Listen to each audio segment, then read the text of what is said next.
Good morning. I am so sorry that I am not able to be with you all in person. This event has been always a highlight of the year and years past. This group is one I've just been so grateful for. So many friends in this group, so many familiar faces.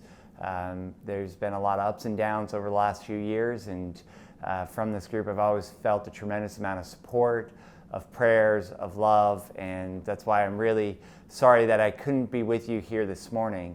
But when I spoke with Holly about communicating, we talked through a number of different options, and she suggested a video message. So here we go. I really appreciate the opportunity again to be here. Was so grateful to have been asked. There were two questions I know that Holly wanted me to share with you. The first being, how does my faith in Christ influence the work that I'm doing at the Erie Downtown Development Corporation? And the second question, how do you work with another person when you may not see eye to eye? And you'd be surprised to hear that actually happens from time to time in the political world. So I appreciated these questions, and this was a great opportunity for me to reflect on the last 4.5 years, to reflect on my life, especially as we head off on a new journey. We'll be heading to Sydney, Australia in the beginning of the year to be closer to my mother-in-law, and transitioning to a new role, a new adventure is always a great opportunity to reflect on what Christ means in your own life. So I appreciate the question, and as I thought about it over the last 4.5 years, I thought, Christ really calls us to be in service to others. Christ set the example of being a servant leader. You think of some of the great examples that are in the Bible. One that comes to mind is washing the feet. And this is what I've tried to keep in mind as we've done our revitalization work in downtown, is that these buildings, these projects, they're not a testament to me, they're not a tribute to me or our board members. They're in service to the community. They're in service to the folks, our neighbors, our family members, the people we live with.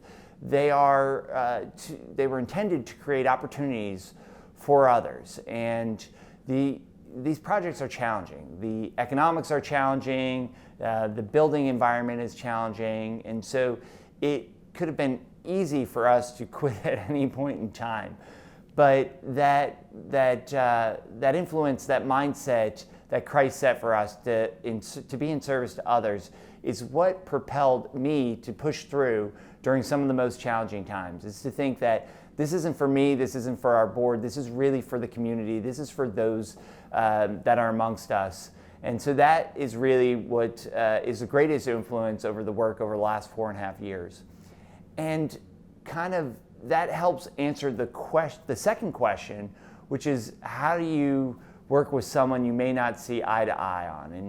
And certainly in this position, we've had 12 projects, and in these projects, I work on any given day with architects and the builders and our co-developers and our retail tenants and our residential tenants and our board organizations and our elected officials, and I could go on and on and on about everyone who wants to and has had a say in these projects.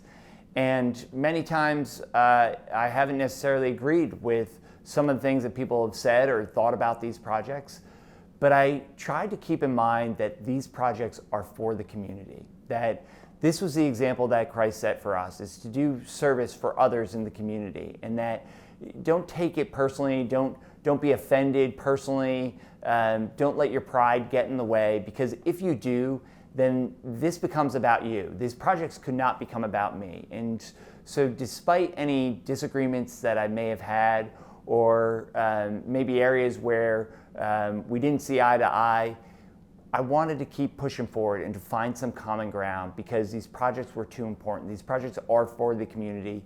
These projects are meant to be in service to others. And so that's just one of the things that I've tried to keep in mind despite any disagreements over the last 4.5 years. And it's a very challenging time right now. We're almost there. We've got 7 of our 12 buildings done. The rest of the construction is underway. And it's a personally challenging time because there's so many great things that are happening in the Erie community, so many great things about to happen. And although we'll be heading off in the beginning of the new year, I know we're going to see a lot of familiar faces, a lot of friends who are in this audience before we depart. But we'll look forward to coming back soon and frequently and often, and eventually for good, to see the growth that is occurring in the community. So thank you again for giving me this opportunity, and look forward to seeing you all again at some point soon. Thank you.